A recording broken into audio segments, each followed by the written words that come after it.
Hello hello, ആ നിത മോളെ, എവിടെയാ? ബസ് സ്റ്റോപ്പിലെത്തിയോ? എത്തി ചേച്ചി. എനിക്കെന്തോ പേടിയാവുന്നു. എന്തിന്? അയാൾ നിന്നെ പിടിച്ചു തിന്നൊന്നുമില്ല വേണേ. എന്നാലും വേറൊന്നിനും അല്ലല്ലോ, മോളുടെ ഓപ്പറേഷൻ നടക്കാൻ വേണ്ടിയല്ലേ. അല്ലാണ്ട് ഇത്രയും കാശ് ആര് തരാനാ? രാജേഷ് ഇപ്പോൾ ഓട്ടോയും കൊണ്ട് വരും, നീ അവൻ്റെ കൂടെ ചെല്ല്.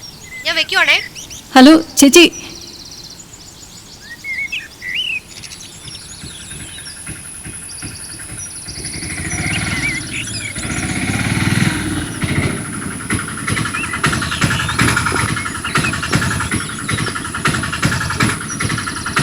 ആ നിതയല്ലേ, ഞാൻ രാജേഷ്.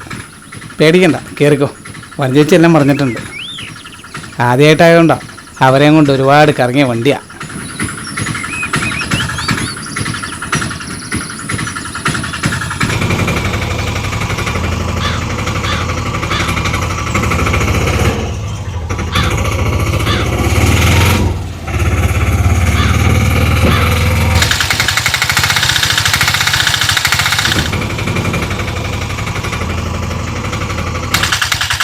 അതെ, ഒരു ധൈര്യത്തിന് 2 ബീർ വാങ്ങിച്ചിരട്ടെ? വേണ്ട, എൻ്റെ കയ്യിലുണ്ട്. എല്ലാം കഴിഞ്ഞിട്ടേ ഉള്ളൂ. ഓഹോ, അപ്പം എല്ലാം തയ്യാറായിട്ടാണ് പോന്നേ. ആ ആ ആ കൊള്ളാം.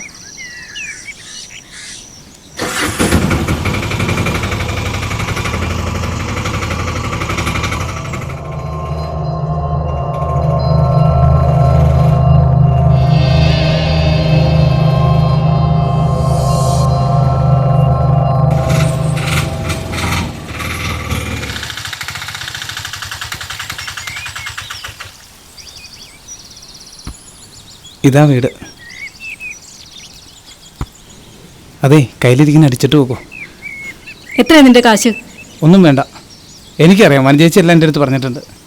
ഹസ്ബൻഡ് മരണപ്പെട്ടതും മോളുടെ അസുഖവും എല്ലാം നിങ്ങൾ ഈ കൊച്ചിൻ്റെ ചികിത്സയ്ക്ക് വേണ്ടിയിട്ടാണ് ഇവിടെ വന്നേക്കണമെന്നും എനിക്കറിയാം. അതെ, അയാൾക്ക് നിങ്ങളോട് ഇങ്ങനെ ഒരു മോഹം തോന്നി ഇത്രയും പൈസ തരാൻ തയ്യാറായത് നിങ്ങളൊരു ഭാഗ്യമെന്ന് കരുതിയാൽ മതി. എല്ലാം ശരിയായിക്കോളും. ഓക്കെ എന്നാൽ ശരി.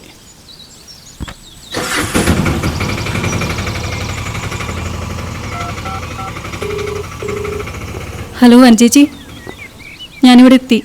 നീ ധൈര്യമായിട്ട് ചെല്ല്, ആള് നിന്നെ കാത്ത് അകത്തിരിപ്പുണ്ട്.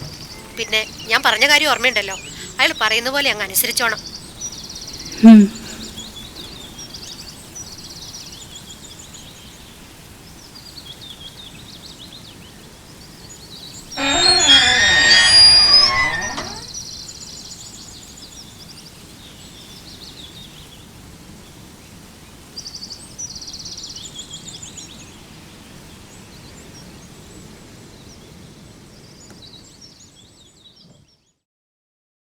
എവിടാ പോരെ?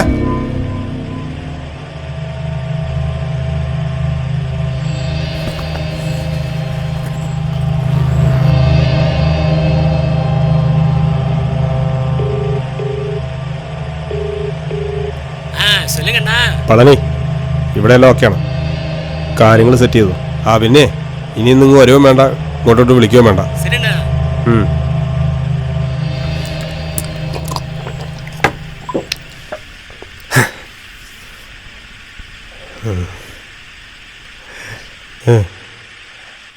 വാ ഇരിക്കേ. ഈ വാതിലും കടച്ചേക്കാം. ഇവിടെ ഒരു തെണ്ടി മാറില്ല. എന്നാലും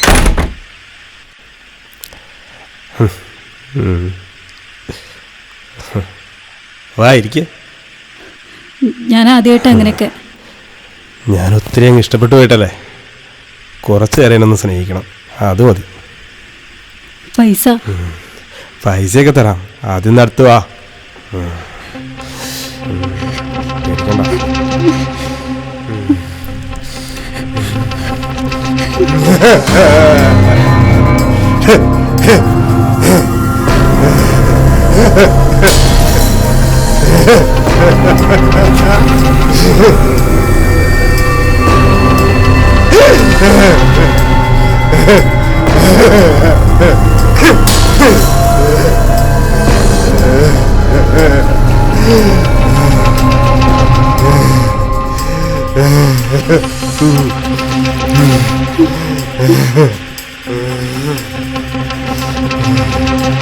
ഇനി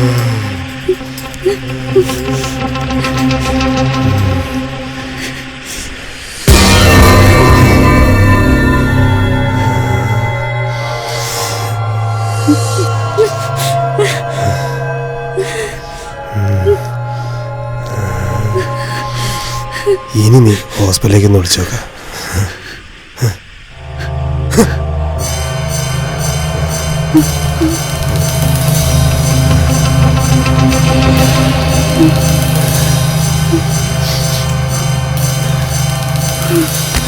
വിളിച്ചോളി.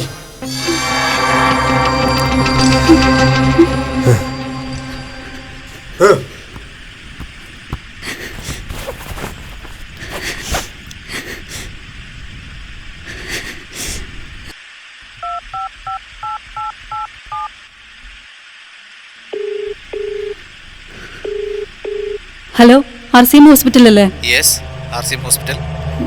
ഞാൻ അനാമികയുടെ അമ്മയാണ്. അനാമികയുടെ അമ്മ. എന്തായിരുന്നു മാഡം? അത് അനാമികയുടെ ഓപ്പറേഷൻ്റെ പൈസ. ഒരു മിനിറ്റ് ചെക്ക് ചെയ്യട്ടെ കേട്ടോ. അത് അടച്ചിട്ടുണ്ടല്ലോ മാഡം. അടിച്ചിട്ടുണ്ടോ? ശരി. ഓക്കെ. സന്തോഷമായോ? എങ്ങനെയാ നന്ദി പറയണമെന്ന് എനിക്കറിയില്ല. നന്ദിയും കുഴപ്പമൊന്നും വേണ്ട. എന്നാൽ നമുക്ക് തുടങ്ങാം. ശരിക്കൊന്ന് കാണേണ്ടത് തന്നെയാണ്. വായിരി.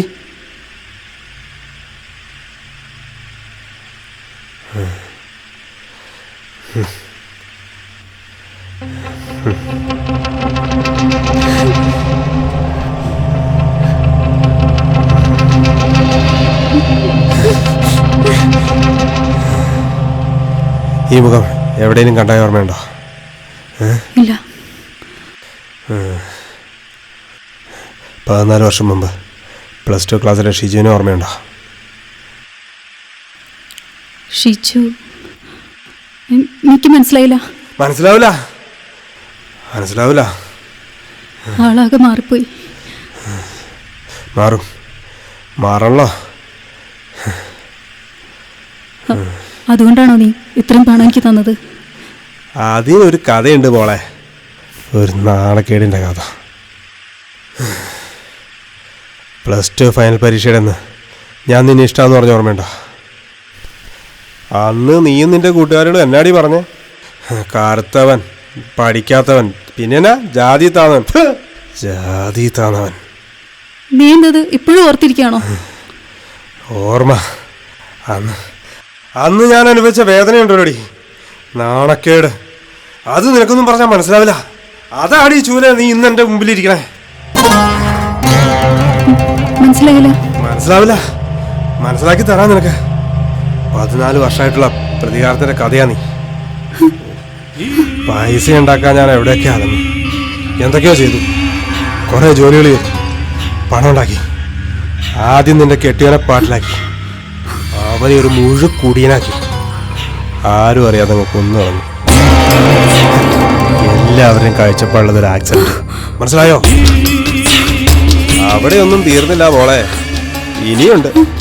പിന്നെ നിന്റെ കൊച്ചിൻ്റെ സ്കൂളിനടുത്ത് ഒരു പെട്ടിക്കട. എന്നിട്ട് നിന്റെ ആ കൊച്ചിനെ ലക്ഷ്യമാക്കി സ്ഥിരമായിട്ട് മിഠായി കൊടുത്തു. അതിനറിയോ, വെറും മിഠായി ഒന്നുമല്ല, തലച്ചോറിനെ ബാധിക്കുന്ന ലഹരിയുള്ള മിഠായി, പോയിസ്രാവ്. പിന്നെ അത് കഴിഞ്ഞ് കൊച്ച ആശുപത്രിയിലായപ്പോൾ നിന്റെ അയൽക്കാരി വനജ, അവള് വഴി നീ ഇന്ന് എൻ്റെ ഈ മുറിയിൽ മനസ്സിലാടി. നീണ്ട 14 വർഷത്തെ പ്രതികാരത്തിൻ്റെ കഥ അതാടി കഴിഞ്ഞു. ഇനി നിനക്ക്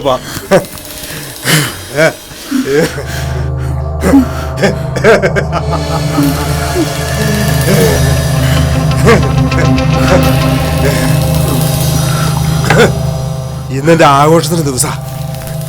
ഇറങ്ങി പൊടി ചൂല നീ.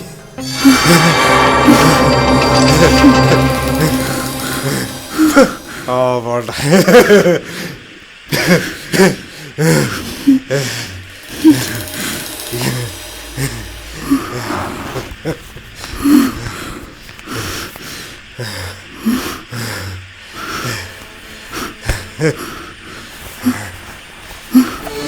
എന്നാടിയോ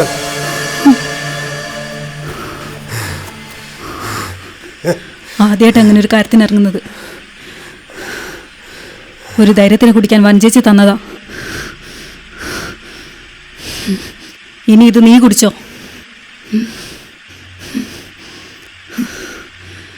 എന്നെക്കൊണ്ട് ഇതേ കഴിയൂ. ഇറങ്ങിപ്പൊടി.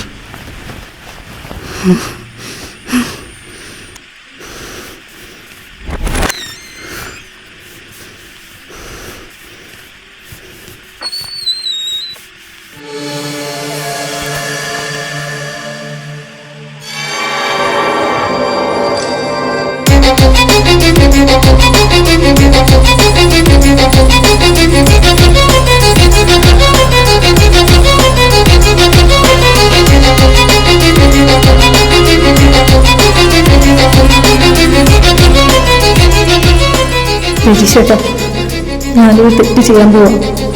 നമ്മുടെ മോൾക്ക് വേണ്ടി. എൻ്റെ ശരീരം വിറ്റ് ആ പണം കിട്ടിയ നിമിഷം ഞാൻ ആ ലോകത്തേക്ക് വരും.